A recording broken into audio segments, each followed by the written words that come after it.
is not oppression. That is fucking privilege. Guys, jump into this conversation. Let us know down in the comments what you guys think.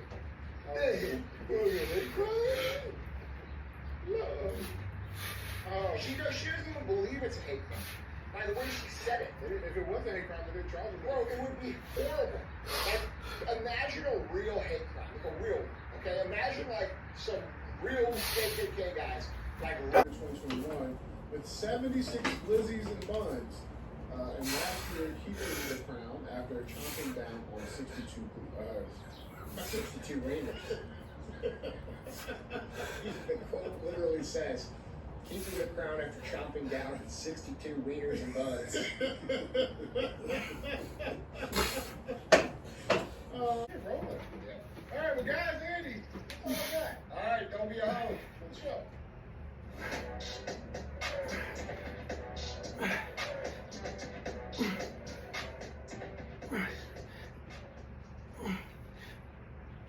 I think I'm gonna start cutting carbs. I need to drop my belly button.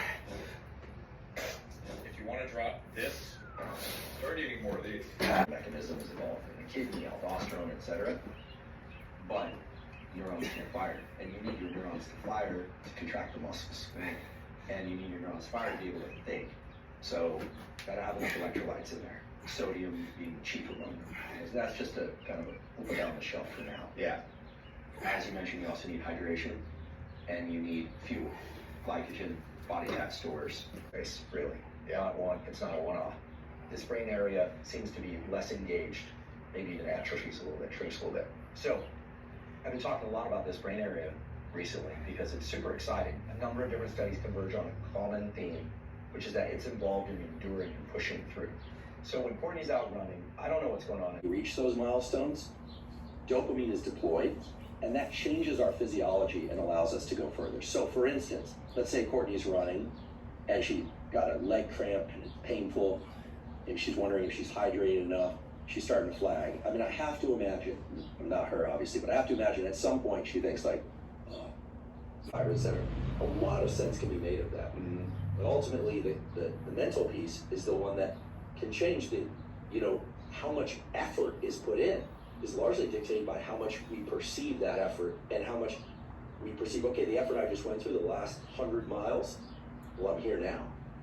Our own spontaneous creation of what the subjective milestones are, in theory, can allow us to run until we are on nubs.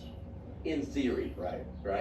And at that point, of course, you could bleed out, you could need sleep so much that you collapse. But in speaking with people in communities, that go through like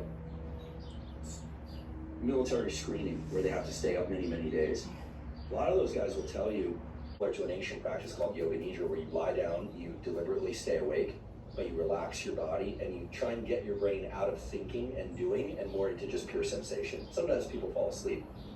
This done for 10 minutes or 20 minutes can partially offset some of the effects of sleep deprivation. But we know naps work too.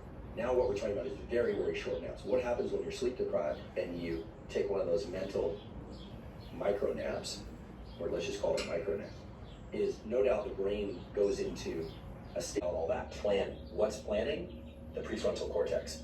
The prefrontal cortex, we talked about earlier, is this very dynamic strategy setting system. So like we're here in my yard, we have a strategy, we have a plan, and we're carrying out that plan. When you get in your car, you have a different strategy plan to get where you need to go, and so on and so forth. The prefrontal cortex is involved. The more resources you're conserving. What resources are we talking about? We're not talking about caloric energy at the level of muscles. We're talking about caloric energy and neural energy, right? Okay, which sounds kind of woo, neural energy. No, but think about most of our metabolic needs each day are for brain function. So the ability to just let the brain idle a little bit in certain areas is energy conservation. And so that's got to play in also. So we're not just talking about a vehicle that can like milestone. Because she's going to go off right up, and there's a cliff. So she had, I don't know what happened. I don't know if she's so tired or was whatever, but she actually fell asleep and just like, she caught her like that. So that's pretty fascinating.